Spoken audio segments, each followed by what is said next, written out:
You are now listening to Black Coffee, Crime, and Crochet,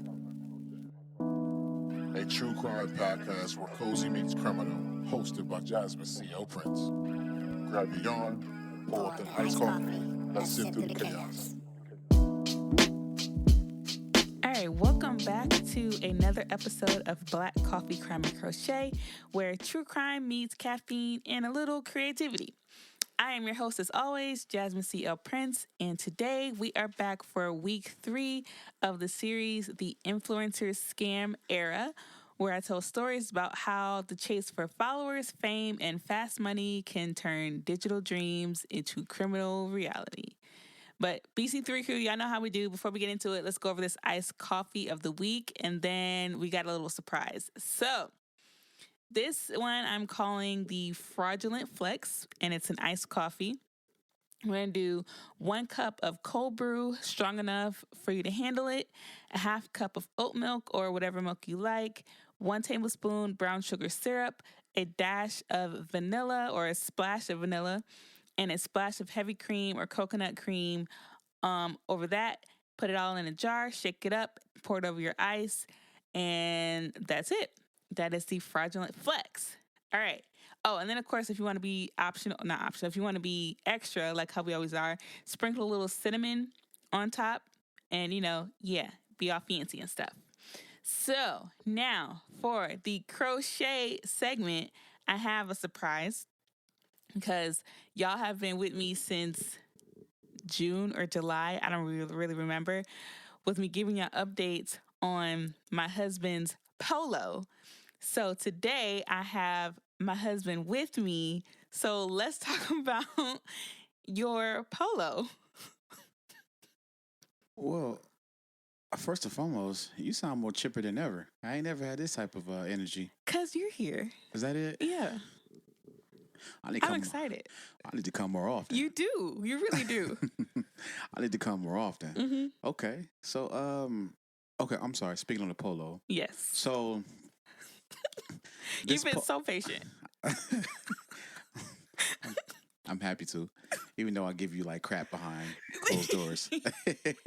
But I would say this: she's been working on this polo since we made the transfer from Indiana to Texas. Before that. Mm-hmm. Wow. Remember we went to WNBA All-Star Weekend and we were watching the YouTube about, I was showing you what I was going to do. We were waiting for the yarn to come in then. Got you. So yeah, just from yeah, okay, yeah. And since then, boy, she done made a plethora of items, from socks to my kids' clothing wear to all type of random goodies. stuff. Yet I'm still outside cold with no sweat. Oh Lord, yeah. If you hear me out there, pray for me. You know what I mean? Pray that I get a nice cardigan. You hear me? So I'm probably going to switch it to a cardigan because I had him try it on a couple days ago, and his poor arms was hurting because it was so small. It just wasn't. So he gracefully told me that I could scrap it and start over. So yeah, and it just didn't work out. Then the look in your eyes, you was like, I was devastated. Yeah, I really was, because I worked so hard on it. I believe it was for the greater good. And you're going to give me the best version of this cardigan. I promise you I am. I promise. I promise I am. So I'm not even, that's... Because baby girl did get a whole cardigan in between. Baby girl got a whole cardigan. And not only a whole cardigan, 2 separate colors.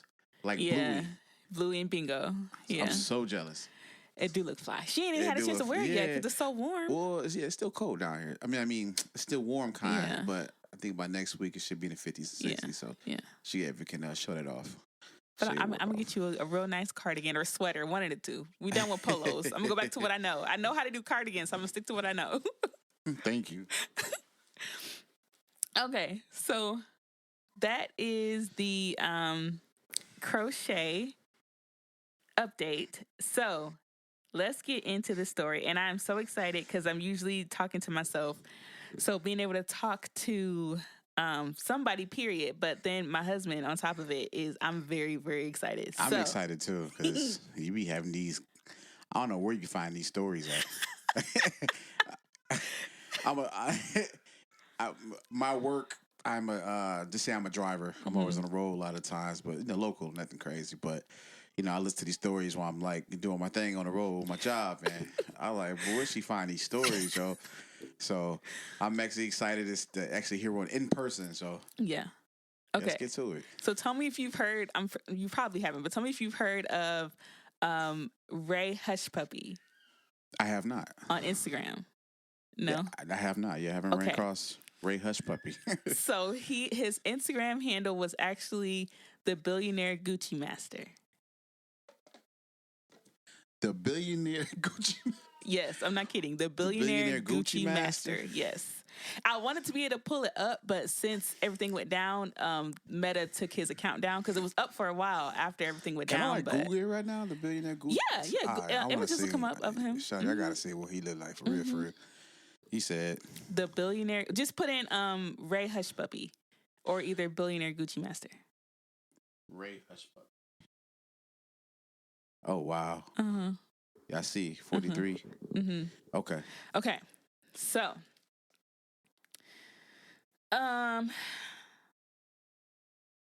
where is?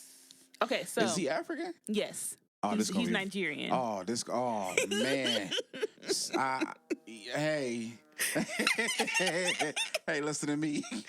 He is Nigerian. Hey, besides Houston, Texas, that's Scammerland. Okay. Let's get to it. Yeah. I already know the whole profile. You know what I mean? Yes. Let's get to it. Yes. I already know the story already before you know it. And the reason why this story took me so long because it's the most intricate scam that I've researched thus far. And this is episode, I think, 17. Yep. It's so many, like homeboy he knew what he was doing. So this is like a more entertaining, good scammer. Yes, he's one of the most prolific money launderers out there. Oh, I'm proud of him. Let's get to it. Okay. So Ray Abbas was born on October 11th, 1982 in Lagos State, Nigeria. So his early life, they were very humble. His dad was a taxi driver and his mom sold food and stuff wherever she could. But they were very poor to the point of where one of his sisters actually died because they couldn't afford her medicine that she needed when she got sick. Wow. Yeah, so they were very, very... it's funny, I'm going to cut you off there, but that's often too, especially in these other countries and the continents, man. So that's very unfortunate. Yeah. So in his beginnings, he said this himself. He worked so he was always into fashion. So what he would do is he would go buy designer clothes and then go to rich neighborhoods and sell them at a markup to tourists. And that's how he would make money out of the back of his car. So, he went from that to transitioning into organized financial crime to get his lifestyle. Because like I said, he's always been very much into fashion. Right. So back in the early 2000s, this is when Yahoo, you remember Yahoo? Yahoo! Exactly. So Yahoo had just gotten into Lagos at this point. And so what happened is a lot of young Nigerian men would go to internet cafes and they would sign up for these free Yahoo emails and they would start scamming people. So, his whole career thing went from 2011 to 2020. That's how long he was out here scamming. So, so 2011 to 2020. Okay. To 2020. Gotcha. Yes. So, like I said, this was the beginning of Instagram, the beginning of Yahoo, when it was easy to be an influencer because people just took what you said at face value. They don't now people be looking into what you say. Absolutely. They didn't, I can imagine. We weren't doing that back then. I mean, you honestly, it was a new thing. Internet was still kind of going too, so that was a new thing. So at that point, you was kind of believing. I'm not saying believing in it everything, but it was. But you really were, a straight phenomenon. You know what I mean? Nowadays, you can actually do background checks. You can do cross references. Yep. So okay, I get it. So because of that, people were whispering about how and where he got his money, because it just didn't seem like, yeah, you selling stuff out the back of your car, but how you looking is not matching what you should be bringing in. So they never really said, but the word around the neighborhood was he must have been scamming. So it was it was so bad that the scammers, they were known as Yahoo Boys. The Yahoo Boys. Yahoo Boys, yes. Because you had to have a Yahoo email account to do these like romance scams and all that type of stuff. So that's why they started off doing romance scams where they would or confidence schemes. So they would get in these Yahoo you remember Yahoo chat rooms? Oh yeah. Okay. Oh yeah. So they would get in these Yahoo chat rooms and they would meet people, chat them up, befriend them, get the confidence, get them to trust them and I'm stuff. so glad I was poor. No, for real. For real. Oh, I'm so glad I was poor. No, seriously. You know what I mean? The scams I dodged. Seriously. My mama dodged. Mm-hmm. Well, I knew about Yahoo, chat rooms. Uh-huh. I was never in them rooms. We only were when we went to the library. Even we didn't then, have a bro, computer at home. I'm on LimeWire trying to steal some music. For you, That too. And for you millennials know LimeWire is. Yeah.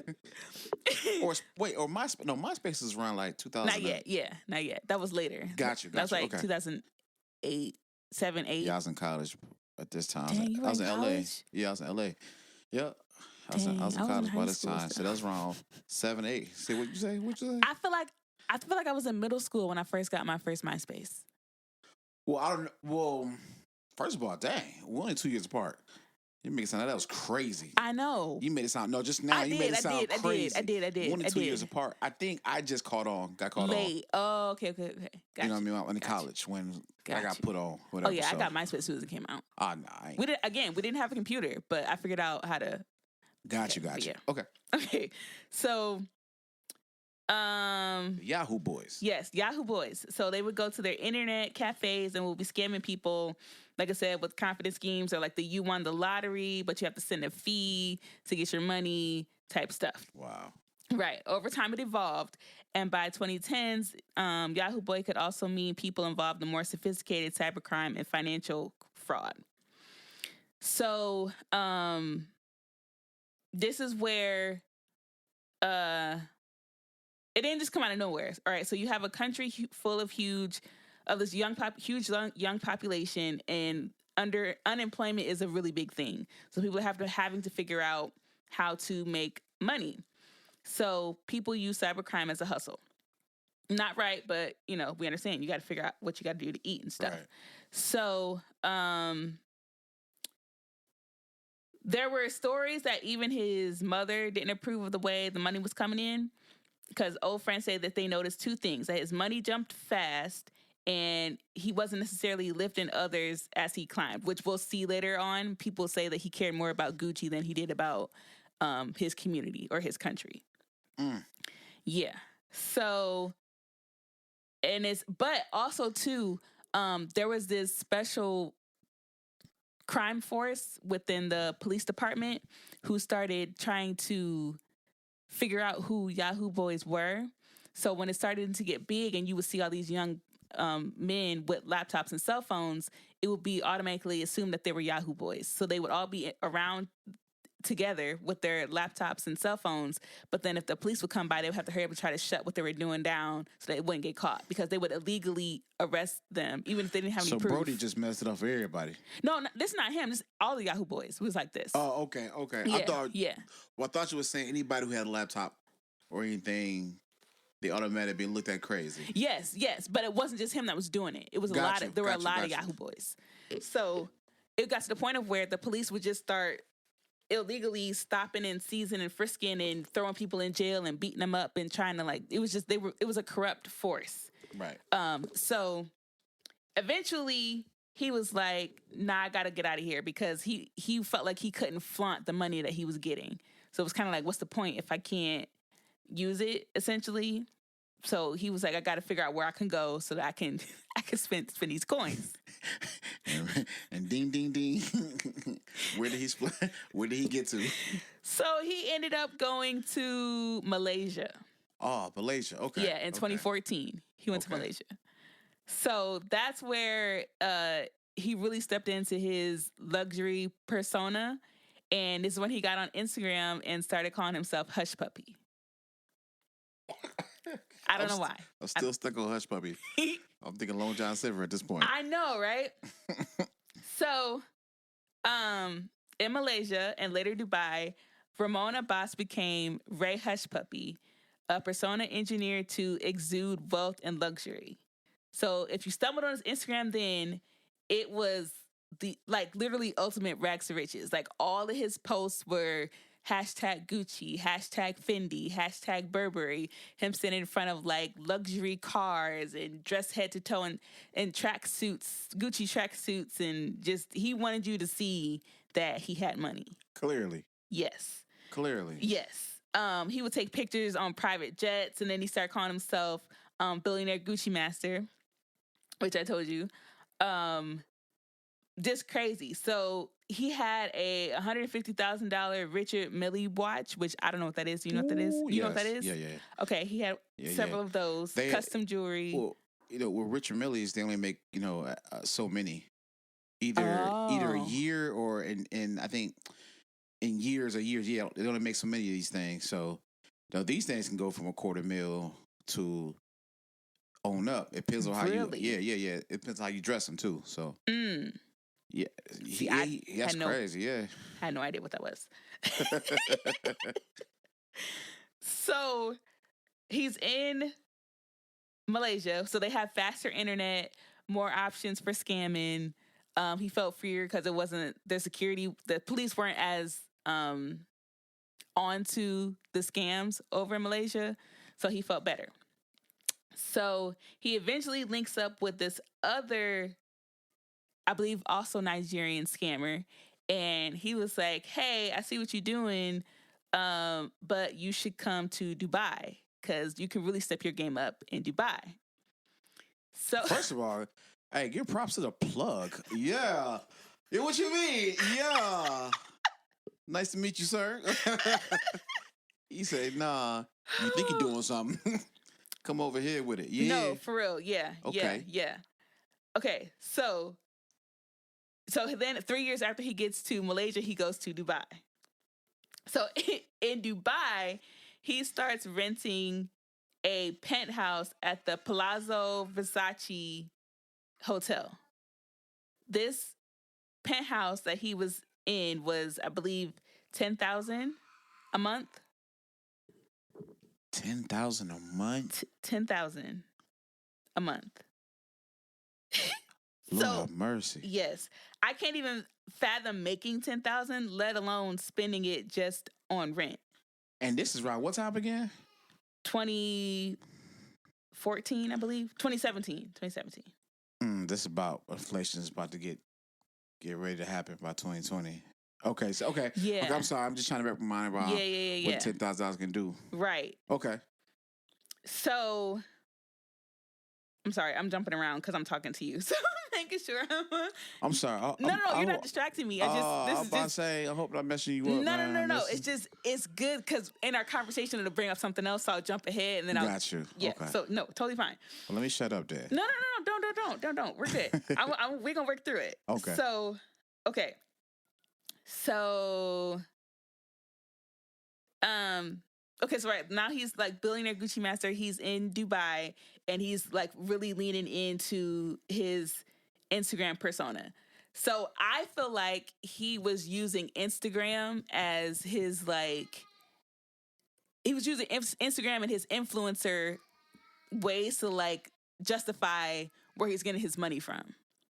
That was like his cleanup business type. Gotcha. Oh no, these brands are sending me out and they're sending me money and they're paying for this, that, and the third. That was like his cover. So, so he ended up building his Instagram to over 2 million followers, and he looked like a really rich entrepreneur. So he would caption posts with inspirational quotes. The typical. As they all do. So, like, one of his posts said, quote, judge a fish by its ability to climb a tree. What? I don't know. That's what it said. Judge a fish by its ability to climb a tree. Hey, look, tomato, okay? It's a win-win. And then he would hashtag Versace and sneaker brands and stuff like that. Hey, man, listen, he found him an entry point. He did. Dog. So back home in Nigeria, he was like a minor celebrity because I was like, hey, you know, homeboy from the neighborhood out here really doing stuff, right? It was like this close proximity, like we know him type Out here situation. inspire the youth. Right. No, for real. But he started picking fights with Nigerian artists. What? Yeah. Oh, I'm sorry. Let's go over there. So he started picking fights with Nigerian artists, and so he started feuding with people. But again, I think he was doing that to like boost his credibility and his reach, so people can see who he was. Right. So, so in Nigeria, social media big boy is what they called him. Oh no, was what they also often implied wealth that might be from shady dealings. So in 2017, singer Tamaya released Teleperson, which was a hit that indirectly warned Hushpuppi, we know you're a swindler, you're spending on designers instead of real investments, and if you're not careful, you'll get caught. Which is, I'm trying to play a clip of that because it's a banger. I'll play that joint. Then. I'm about to. It's a couple of joints. While you're trying to find out, I'm trying to wrap my mind about this. So he started beefing from people back at home, right? Yes. Right? Yes. So one of the singers like, cool, I got a song. Yes. Softcore exposing you, not hardcore. Yes. You hear me? Yes. All right. Yes. My God. Exactly. It's actually a couple people that made diss songs about him.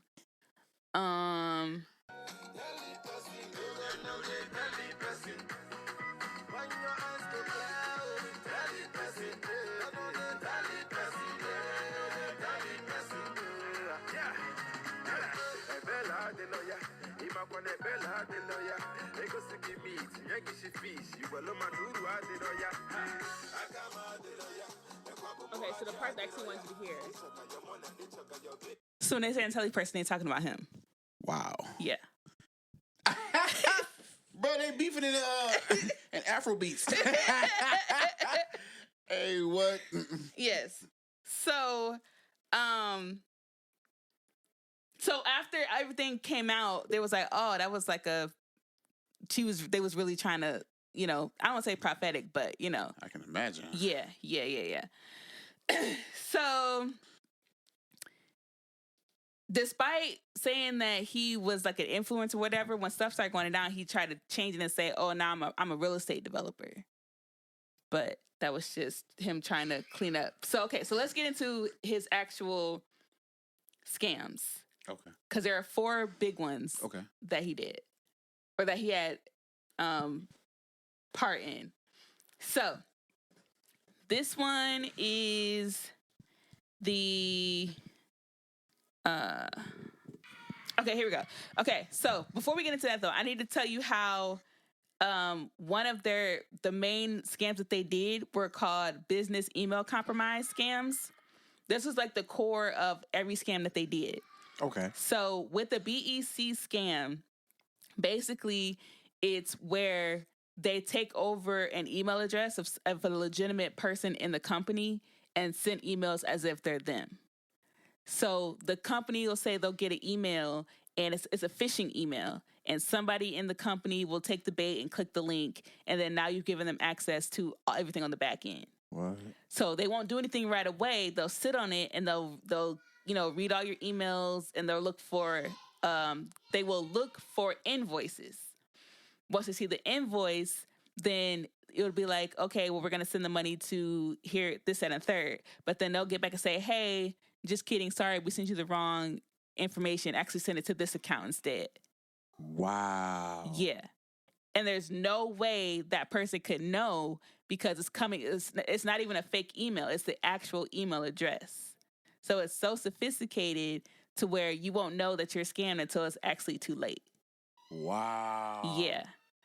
Yeah. So this is not like the romance scams or the lottery ones. Like, this is like sophisticated. Hey, bro, next level. And when I tell you about the last scam he pulled and how sophisticated that one was, that's the one that took me forever to really understand because it's so layered. And side note, and this is probably why a lot of these companies are hiring like new IT boys, whoever, to build firewalls. Yep. And Yep. Edition third. But that was so plain in sight. That's crazy. That's so plain in sight that you wouldn't know unless the person with with the extra emails going back to check what they're sending and who does that. Yep. Nobody does that. Nobody does that. That's the crazy part. Because even so with okay, so we'll just get into the New York bank firm. We're just gonna go out of order. So they scammed a New York law firm. So what that was in 2019, he did a successful BEC scam. So what he was is his law firm had a client who refinanced their loan from one bank to another bank. So as they're sending the money, somebody in the law firm clicks the link, they get access, and the client is like, "Hey, send the money here." I think it was to I wrote it down somewhere, but anyways, they said send the money to this bank. So their paralegal was like, "Hey, I'm just confirming this is where you want me to send it to," and they said, "Actually, don't send it to that bank, send it to this Chase account instead." So they faxed this information to her with a phone number on it. So she says, "Okay, well, let me call the phone number to make sure everything lines up." She calls the number, everything lines up, she sends the money. However, they are so good that they have somebody on their back end who uses like a Google Voice type number, and they'll set up this whole back end of a phone number that has it makes it seem like it's an actual online banking system. Wow. Yes. So when you're calling the number, it sounds like you're calling an actual bank, but you're not. Bro wasn't sloppy. Huh? He wasn't sloppy. No, and it was so many people involved. It wasn't just him. Say this for sure had a lot of moving parts, right? A good team that, hey, try this, hey, cover this. Cover this, cover this, cover this. Yes. Wow. Yes. So even with this job, they had people who were opening bank accounts for them. Say, "Hey, I got a bank account that's ready. Here are the numbers to this bank account." But this bank account can only hold this much money without it being flagged. So they would have to split it up between 3 or 4 different bank accounts. Wow. And everybody had to be ready to receive the money. And as soon as the money came in, they would automatically take it out so that the money is gone. So there's like people on the small end who open the bank accounts, they get their cut, and then it moves up just to make sure all the parts. And they have the IT people who are setting up the phone lines, who are setting up the fake websites, all of that. And then you have people who are impersonating bank managers and all this type of stuff using voice. It's so many moving parts to it. So I know at some point you're gonna answer this question. It's the person who actually is supposed to get the money. Like how they're like, "Hey, I didn't get what I need." Yeah. So that's when they figure out that they got scammed. When they're like, "Hey, I never got." And by then, it's gone. One of his big people that he linked up with who got him into the big league scamming was a Canadian named Galeb Alamari. So Galeb figured out that Hushpuppi was able to get different accounts. So he said, "Hey, I have this job. I need you to be able to open up these accounts so that the money can be ready to have somewhere to go." Right. And he was like, "Okay, yeah, I got you." So this was kind of like his audition to come into this bigger laundering scheme. Gotcha. Okay. So Galeb reaches out to him. He's like, "Hey, I got this job. I need you to be ready. Do you have any accounts?" And he's like, "Yeah, I got you. Here's I think initially he gave him like 2 accounts. He was like, "Okay, I'm about to send out the information. Do you want me to just go with this, or do you have any more?" He says, "Hey, I have one more." So I think he sends him 3 different accounts from all over the world that can receive the money. So here is the scheme. So it was the Maltese bank job where they worked with North Korean hackers. Oh, this on some Netflix movie. Do you remember when Sony got hacked and they released where the execs were talking about all the emails? Yes. They was linked up with this group. Wow. Yes. I don't think they really knew. Good for them. Good for them. I don't think they really knew who really the North Korean hackers were. It don't matter. But good job, chap. Good old chap. So here's what happened. The Bank of Malta, it was the biggest bank in that country. So it had a lot of businesses connected to it, POS systems, all that type of stuff. So they said, "Hey, we're going to go in at night, when everything is shut down, they kind of like inserted their little code or whatever, and they tried to take $14.7 million from the bank. Right. So the next morning, people are trying to, get groceries, do different things, and nobody's cards are working. So everybody's freaking out, like, what is going on? What's happening? What's happening? So imagine us going to the grocery store and we trying to use our card and it's not working. But it's not just us, it's everybody. So that's wow. Right. So at this point, they had gotten money, but afterwards, when they got it, they were like, hey, we got it. But Gleb was like, I realized we still have access. So Hushpuppi's like, okay, so what's the play? We still got access. What we about to do? And he said, well, we about to hit it again tonight. So they go and try to hit it again that night. But by this point, they had caught on to what's happening and they sent the recall for the money back. So they had initially tried to take $14.7 million, but only ended up getting $3 million. So not as big of a payday as they thought, right. But still a big payday. Man, still a come up. Right. But Hushpuppi, when Gleb told him that they only got 3, he sent a one-word answer. four-word expletive to start with a D. Wait. He said what again?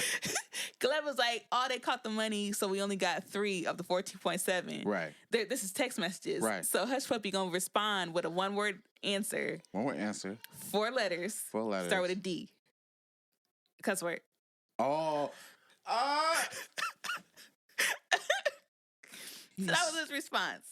But the accounts that he sent them actually worked. So that was his like, okay, you're now involved in our.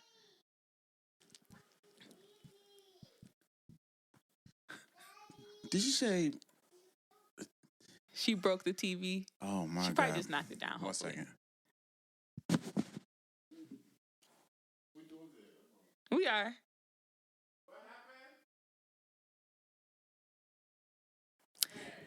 So this is why I typically record by myself, but I really, if y'all can't tell, we are having so much fun recording, but our girls are in the other room, so we're having to get up and stop and stuff because, we're parents. So y'all probably will hear them in the background. I'm strict about background noise. This episode, I don't really care. So hopefully y'all still listen to the whole episode, but we're just having fun. I'm enjoying having my husband here. I'm enjoying this whole process. So please stick around to the end. But this is a different episode than normal. Okay. So that was his initiation into this North Korean hacker group, whatever. So, like I said, they quickly routed the money through various banks from Romania and Bulgaria, Eastern European, they was making sure the money was going where it needed to go. Wow. Yes. So, they played no games. At all. None at all. And afterwards, he, of course, had to celebrate. And I think this is where he bought that $150,000 watch. And, of course, he had to make a post about it on Instagram. Loudest one in the room. He Always was. Get caught. He was very loud, very flaunty, very Always flashy. Get caught. Yes. Okay, so those were 2 of the heists. I told you about the Maltese bank job and the New York law firm one. So the Premier League one was an attempt, but it didn't work. So you know how Premier League is a soccer club, and a European soccer club. Right. So you know how when players get traded or whatever, there's money involved in that, right? Right. So they gained access to an account of a player that was getting traded, and they was trying to take his money. I think it was $1 million that they was trying to take. But this one didn't go through. Of course it didn't go through. The Premier League was no. But they tried it. They definitely tried it. They was trying to take 124 million. So it's 100 million euros, 124 million dollars. What'd you say? They were from 14 to 100 million, boy. Oh yeah. They were definitely. And I guarantee, right? Even with that, they was like, hey, I doubt we can get the 100 mil, but I know we can get about 50, 60, 60 mil out of it. Yeah, yeah. They didn't get anything, but they was definitely trying. They was definitely trying. So then, I'm jumping out of order, but so You fine. This is a very unorthodox that's what I'm saying. It's very unorthodox. episode. Yes, It's such I know everybody listening in like, she what know is me. happening? Right. Go this page. And what's that tone about? Right. She very. She's so bright today. I am. I have a good view in front of me. Hey. Okay, so with this one, I take that back. They did get some of it, but not the whole 124 million. I'm not sure how much it was, but no. I'm missing a scam because there was a. No, okay, let's go back. So with the New York law firm scam, so this was the last one that Hushpuppi did with Gleb, the Canadian. So they got $922,857 from this scam. This one, they had a lot of people involved. So there were, I think, 5 different people who had to get bank accounts for enough money to go to, because initially there was a third of the money went to one bank account, and then the rest of it had to be split between 4 other banks. So with this money, they ended up getting 300 and some thousand. And Hushpuppi sent a screenshot of that to Gleb, like, we got the money. Gleb was like, great, love it, or whatever. So Hushpuppi's like, let me know when the money comes in, because they sent this money to Canada where Gleb was. So he was like, let me know when the money comes. So some time goes on, he's not hearing anything. So he's checking up, like, sup, bro, where's the money? And Gleb was like, hey, it just came in Canada. So we're all good. Hushpuppi's like, I need proof. Like, I sent you a screenshot. Where's my screenshot at? So Gleb was like, I just landed in Atlanta. This is back when, internet and stuff, texting and stuff was still new. So he's like, I don't have a strong enough Wi-Fi to send a picture. Bet you don't. I don't have a strong enough Wi-Fi signal to send a picture, but as soon as I get off the plane, I'll send it to you. This also was on Hushpuppi's 37th birthday. So during this time, he's having a dinner at his penthouse with a prolific one of the celebrities that he knew. They were having a dinner at his house, and he's showing him like all his cars and like he was showing him all this stuff. And they're sitting down for dinner. There's clips of it, and they're talking. So in the midst of this, he's trying to talk to Gleb, like, "Hey, where's all the money?" This and a third. So he steps into his little office where it's a whole bunch of computers and stuff. The room is always locked. Nobody knew what was in there.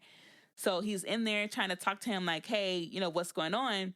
And he's like, I'll send it to you as soon as I get off the plane. So he kind of stands in the room. He's waiting around for this text message, this screenshot. But at the same time, he has company, so he can't stand there and wait forever. So after a while, it doesn't come. He was like, okay, well, let me just go back out here to my company, and then I'll eventually, get the screenshot. But he never gets it. It never comes. Of course he does. Ain't no honor amongst thieves, man. It never was. He didn't steal it.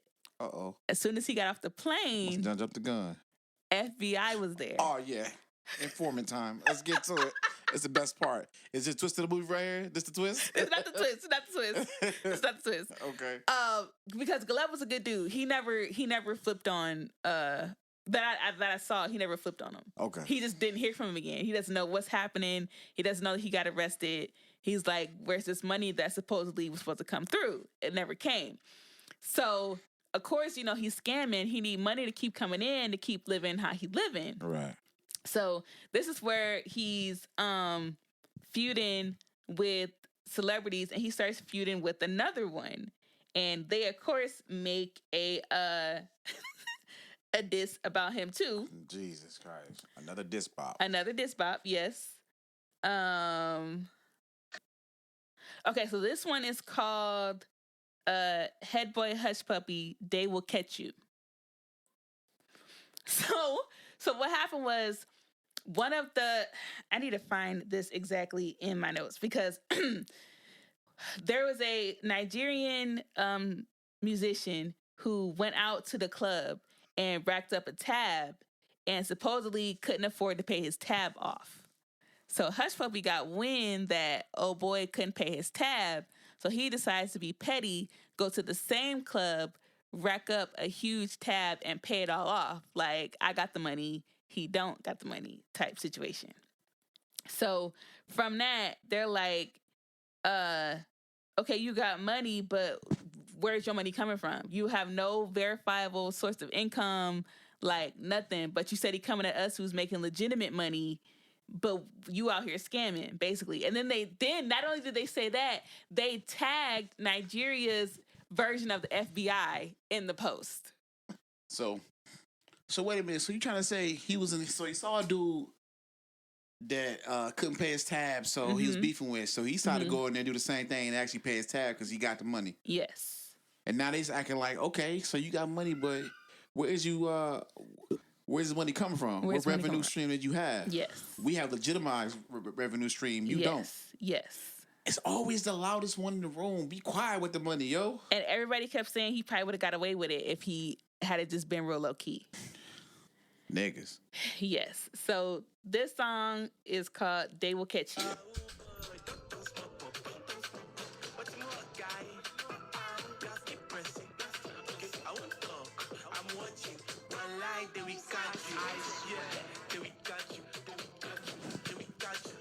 Hey.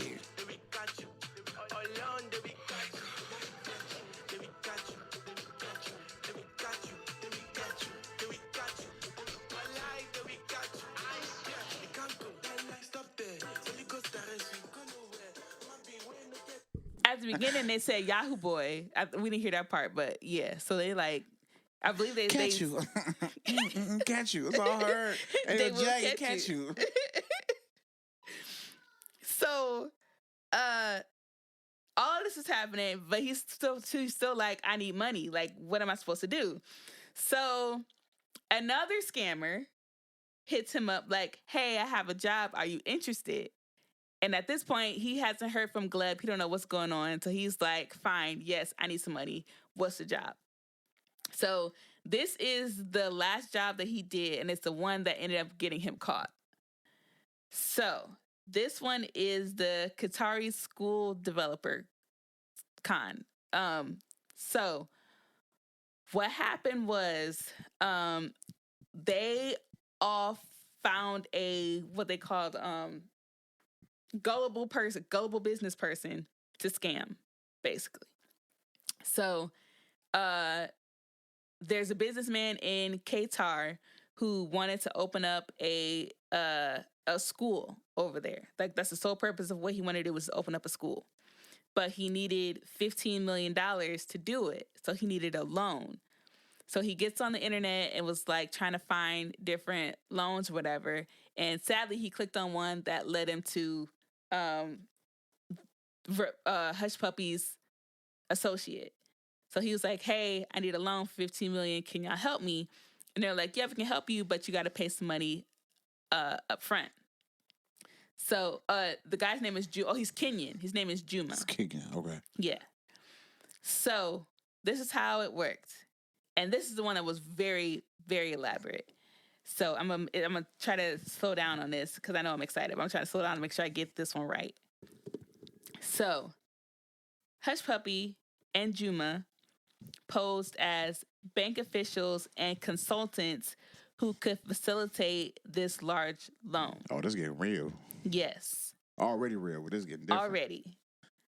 So they induced the businessman to make several upfront payments totaling over $1.1 million for, quote, fees to process the loan. In reality, though, the money went straight into accounts that they controlled. So, oh yeah, the school was supposed to be for school children too. So what they did was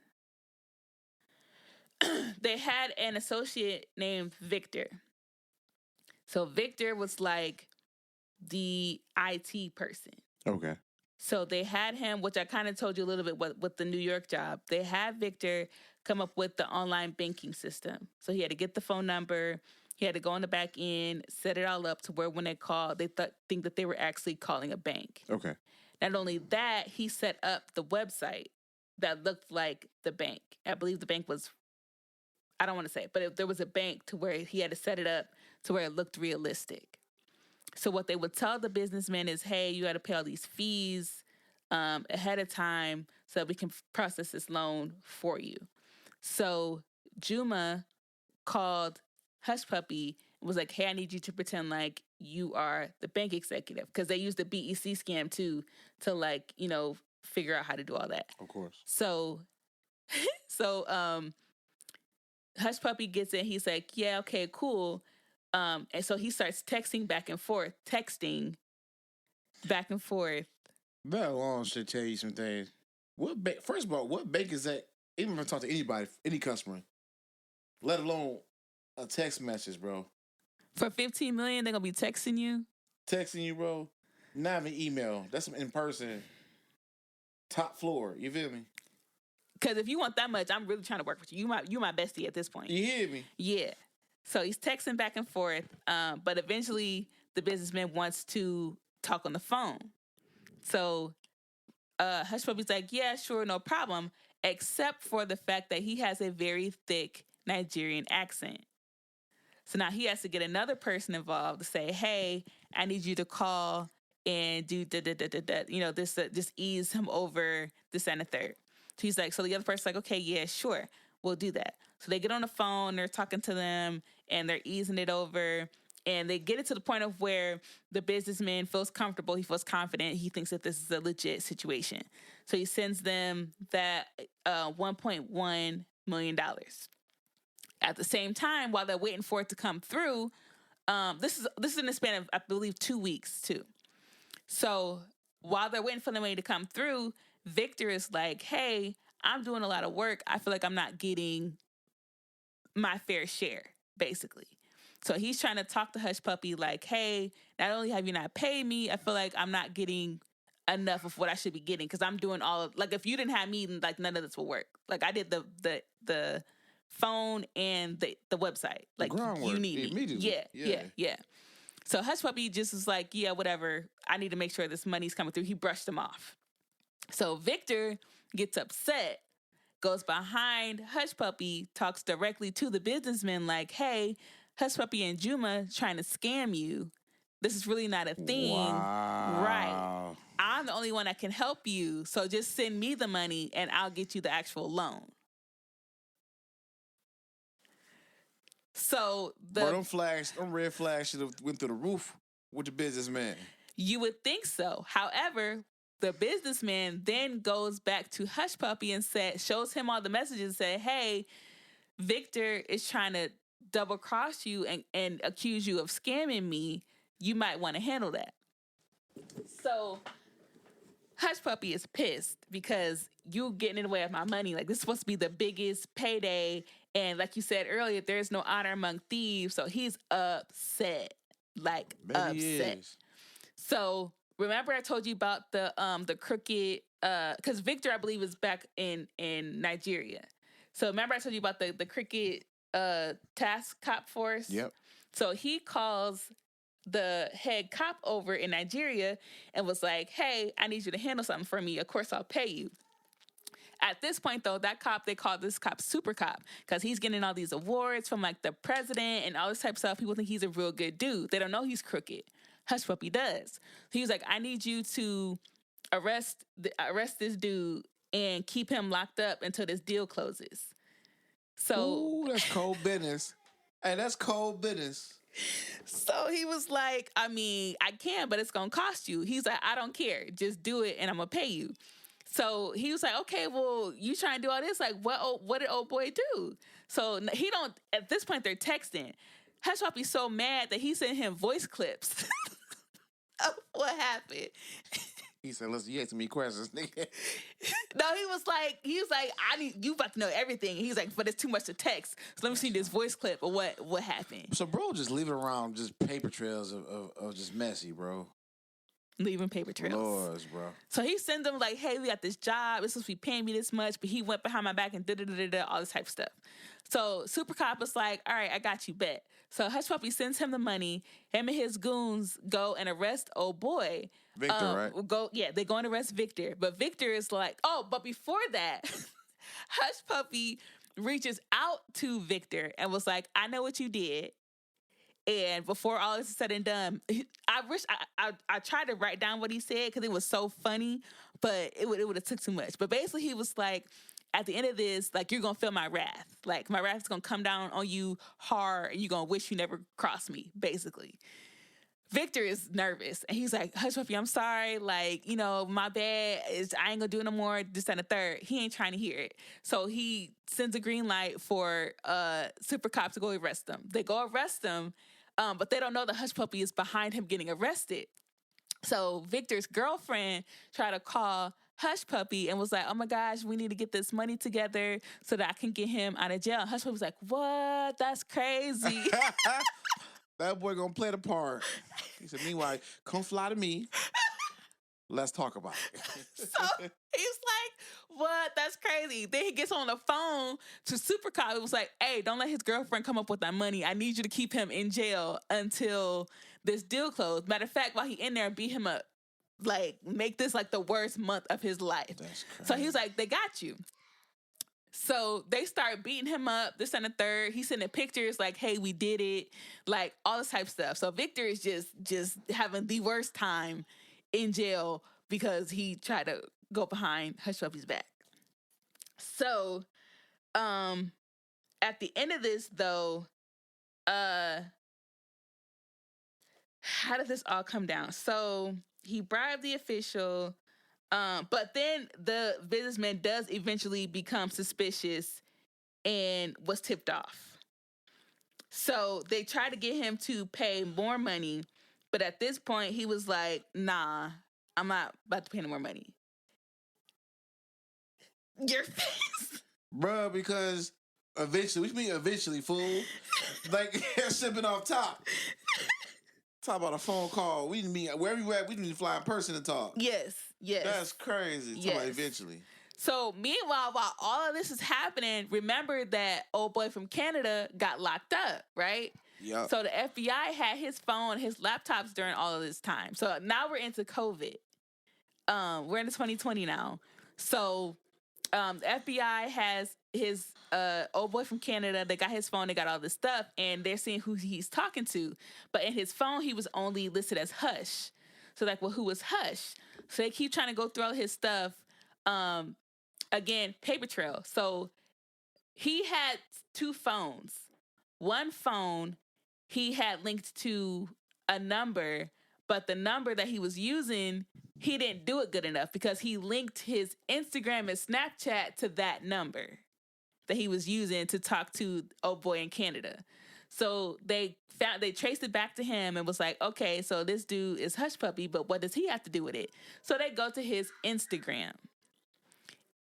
And these niggas be self-incriminate themselves, bro. They did. Online. So easy.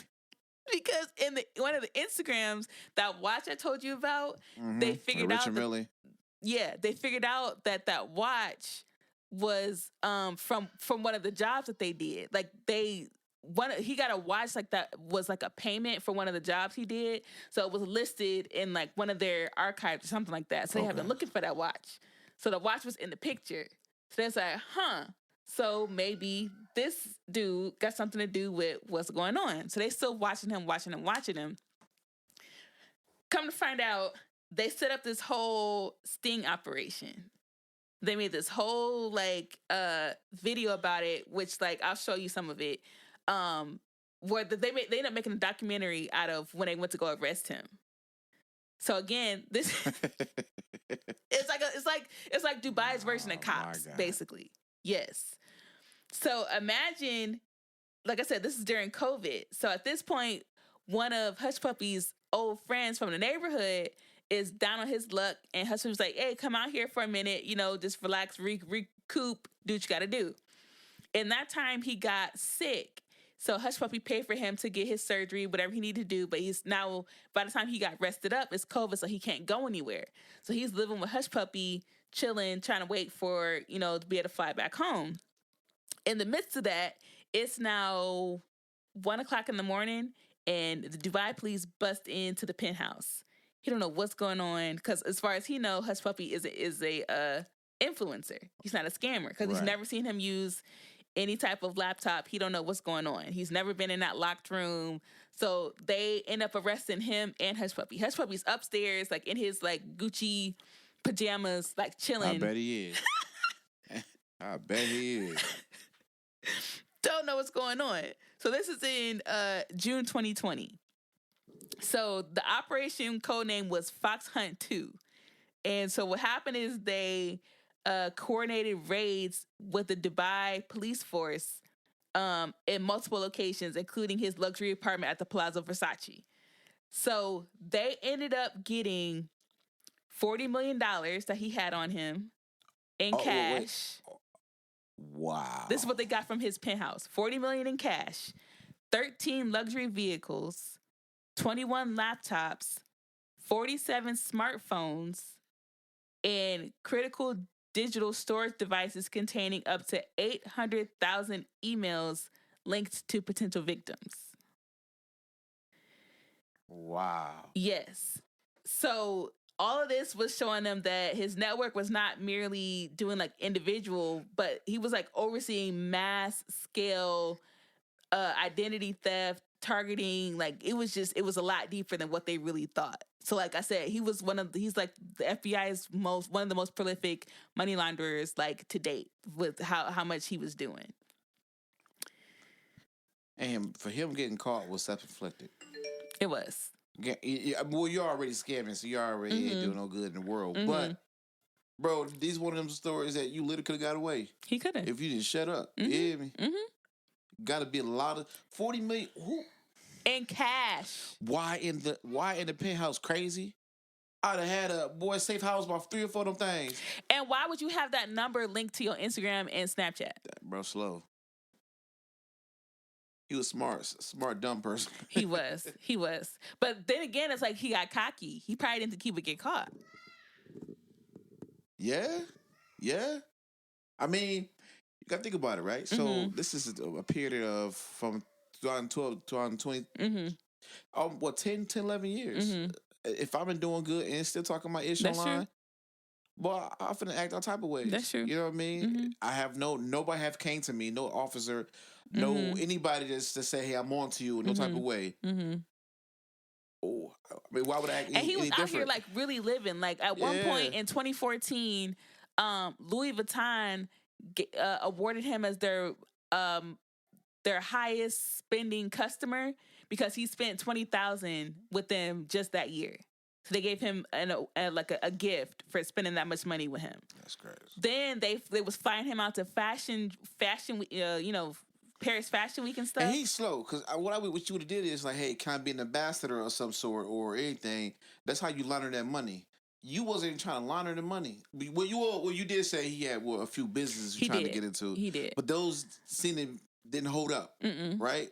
So you should open up some business. You should have some coffees. Got you a Starbucks or something. Hell, at least a Chick-fil-A. You hear me? And launder this money, but no, you didn't. The only thing he did to try to cover it up was influencing, which wasn't. Then that's what it said. And that's when he tried to change his Instagram bio to real estate developer. But what real estate are you developing? Right. Not in Dubai, you ain't. Them people over there got a lockdown. So then, I think when he tried to figure out that stuff was starting to close in on him, he tried to buy a membership.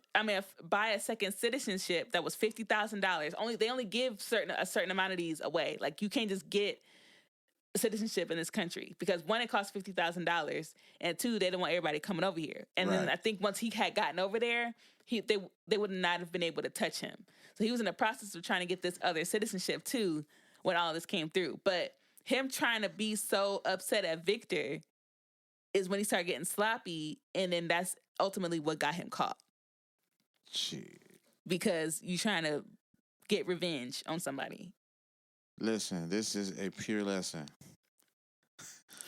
Honest living is the best living. You hear me? It is. Hey, honest living is the best living. Mm-hmm. Like I know people do Robin Hood things where they try to, you know what I mean, and give back to the poor. No, nigga, his poor Gucci. You hear me?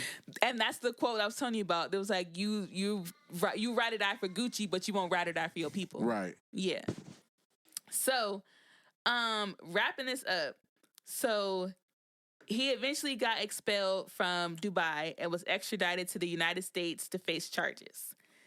So he ended up pleading guilty in April 2021 to 1 count of conspiracy to engage in money laundering.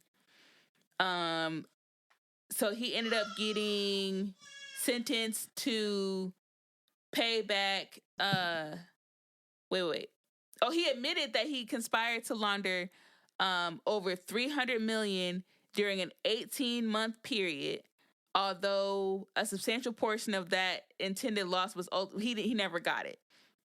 So in November of 2022, United States District Judge Otis D. Wright II sentenced him to 11 years and 3 months in federal prison. Lock his ass up now. Goofy. Which, considering how much he did, 11 years is not bad. Real stupid goofy. Yeah.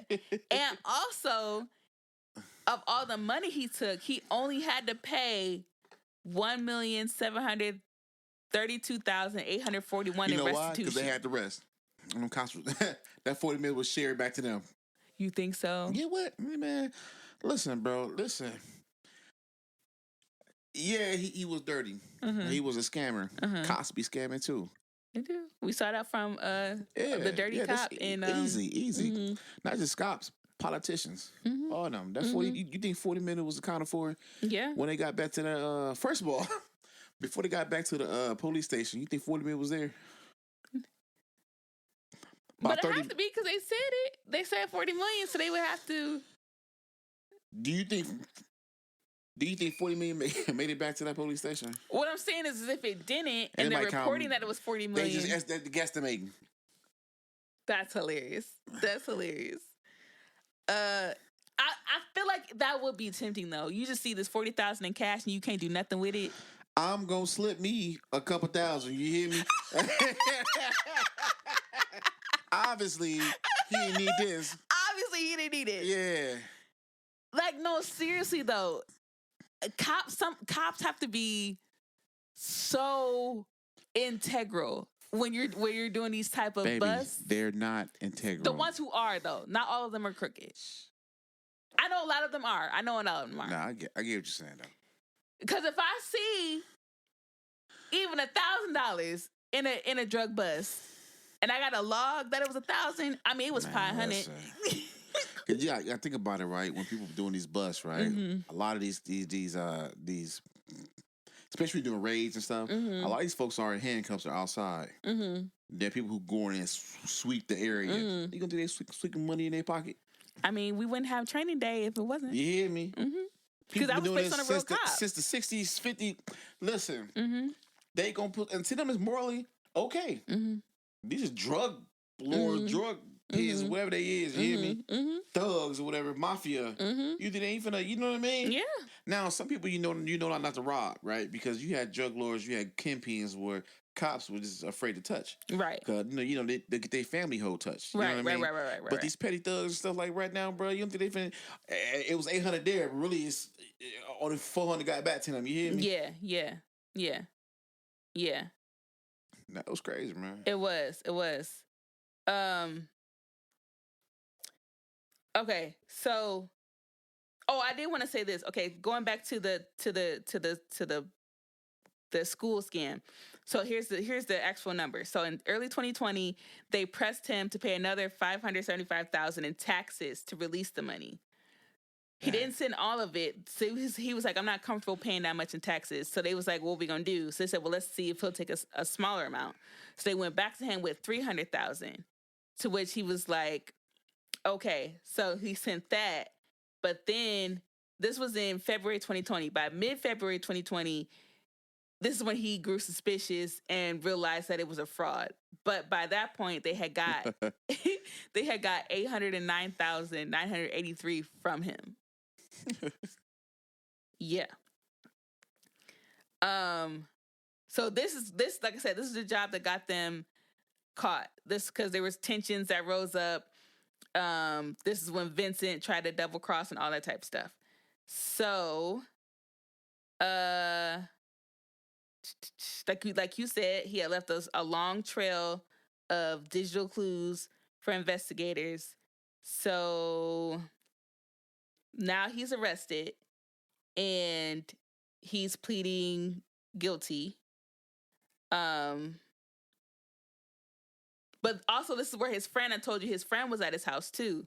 So his friend, whose name was Pac had to spend over 6 months in prison because trying to plead his innocence. He was, and they were convinced that he was a scammer too.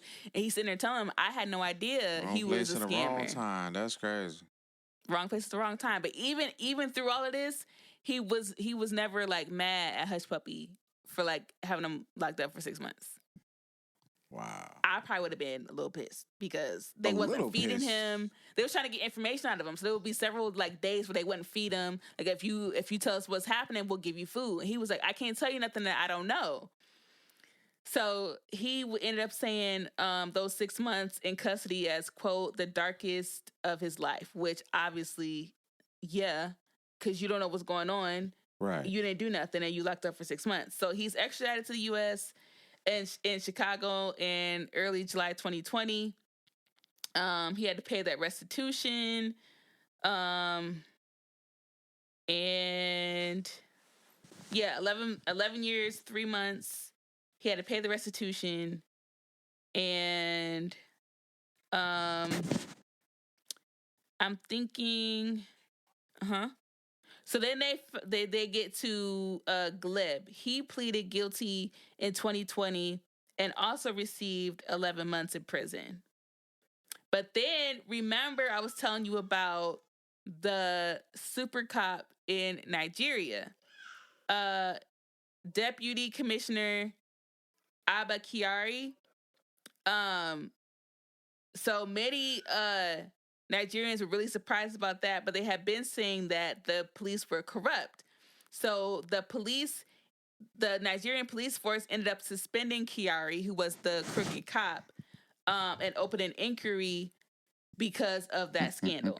Now that's justice. Right. So Kyari himself was later arrested in 2022 on separate charges, ensuring that he had to face justice. So now we got Gleb, who also got 11 years, who was the Canadian, and then the super cop also got arrested. Mm-hmm. Yeah. He in super jail. That was a good one. Yeah. So yeah. That is crazy. Boy. Right. That's now you see why I kept saying it's just so much. It's just so much. It's so much. That is crazy, bro. Yeah. So, any final thoughts? I got a couple final thoughts, but I don't want to sound like here's my final thoughts on even scamming in general, right? Mm-hmm. So, scamming is at an all-time high, right? Mm-hmm. And it's just going to evolve as time goes, right? Mm-hmm. It's just how you scam. Yeah. It's especially with AI and stuff now too. Right. Oh my God. Mm-hmm. Like they had this scam where people was calling. I'm just using AI. Mm-hmm. People was calling you, acting like they kidnapped your relative. Yep. And it would come up as the actual person's phone number. Yep. Mm-hmm. And AI will, we got her, we'll send the money. Mm-hmm. And some people were like, okay, send the money. Other people like secretly call them again. Yeah. Yeah. And like, no, babe, I'm at the house. Or what's your mom? Oh, somebody trying to get me. You know what I mean? So, but you don't know these. You don't. If you're not used to these type of stories, you know what I mean? You don't know what to do as to anybody until you're in that, your situation, you know what I mean? Mm-hmm. Something like this, right? And even with this, like when your life is based on charming. Yeah. You hear me? Yeah. That's how it starts though, with a good characteristic. Yeah. And life would be good folks. Just want the fast money, bro. And fast money come with just being charming, just being what's due? Tinder swindler. Yep. Just that Yep. way, charming. And to us, we like, nigga, y'all slow. But then again, like, check it out.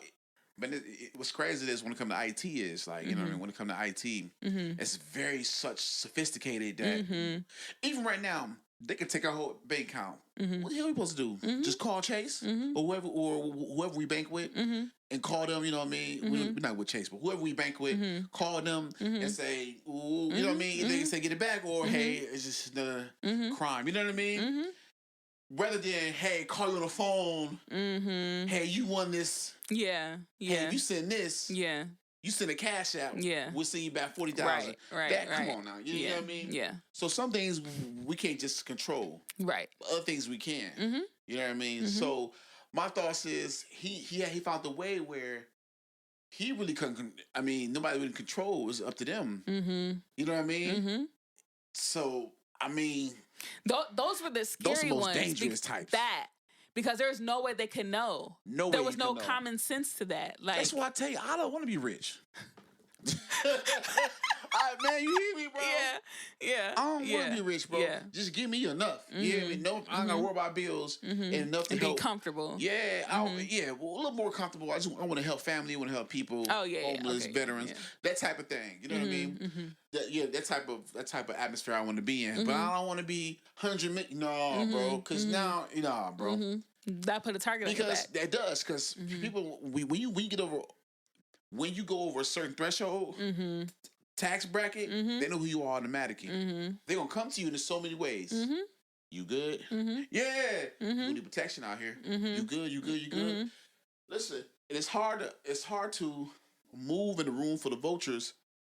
It's something you're unfamiliar with. Yeah. You know what I mean? Yeah. So it's you know what I mean? So especially IT. Bro, what? The fact that they had the online banking system and a website. And could duplicate any baking skin. You know what I mean? I forgot to tell you with the businessmen. At one point, they was like, "Oh yeah, go ahead and call to see," because they told him, "Oh, your loan came through." Right. And he was like, "Well, how can I see it? I don't have online access." So, "Oh, well, just call the bank and you can see." So he called the bank, and then the bank said that yes, your account is 15. Like it actually said it. What was he supposed to do? That's true. There was no way for him to know. That's true. Because everything that they were saying was checking out. That's crazy. That's true. Which makes it even scarier. Yeah, completely true, man. Yeah. That's crazy, bro. But if they had told me that I had to pay these fees up front, that would have been my first. But like, nah, I'm good. Well, with you, your background is gonna allow you to read That's true. any and everything. That's you know true. what I mean? That's true. Plus, I like to think we came from a place where survival is all we knew. Yeah. You know what I mean? So we're more suspicious. Always suspicious. Yeah. And a little more. Yeah. We're always suspicious in everything. We You know question what I mean? first. You go to gas station. Hey man, what the hell? What this 5 cent right here? This 5 cent extra charge. What is this for? Oh, my friend is for. No, brother. I need that back. Because even at Chipotle, I was like, Yeah. Hey, you overcharged me. you overcharged me. I need that back right now. You know what I mean? So we already in everything. Yeah. My mom taught me that.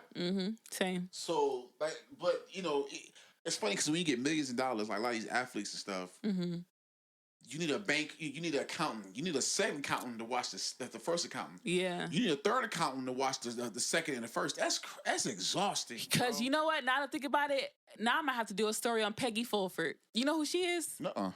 Dennis Rodman's accountant. Oh, Her? yes. Yes. I don't know the full logistics of the story, but I'll I would cover love it. to Don't know. worry about it. Yeah. I'll cover it. I might bring you on for that one because that's crazy. Okay. Yeah. That's that made me dope. think about. I forgot about her, but now that you said that, accountants, because she did them dirty. Yeah. Oh man.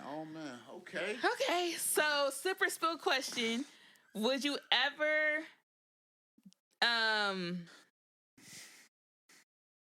wait, no, hold on. That's not the sipper spill question. Where did it go? Oh, I think I already asked you.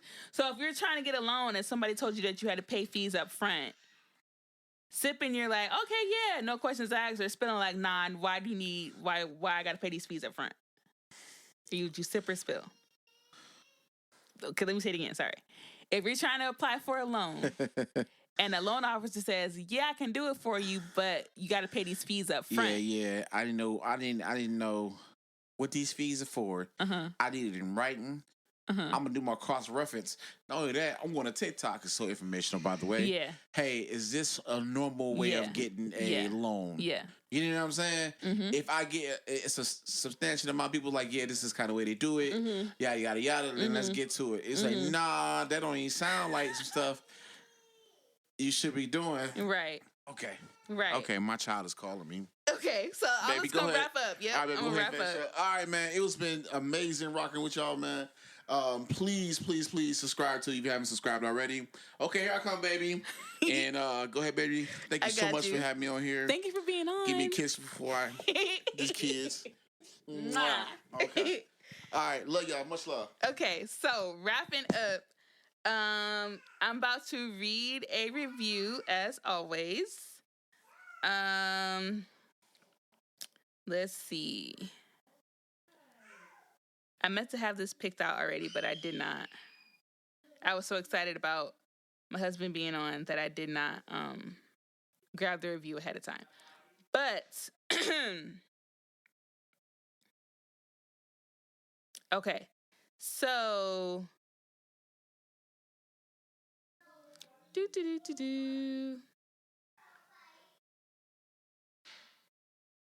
I'm trying to make sure I don't read one that I've already read. So let me make sure I get this right.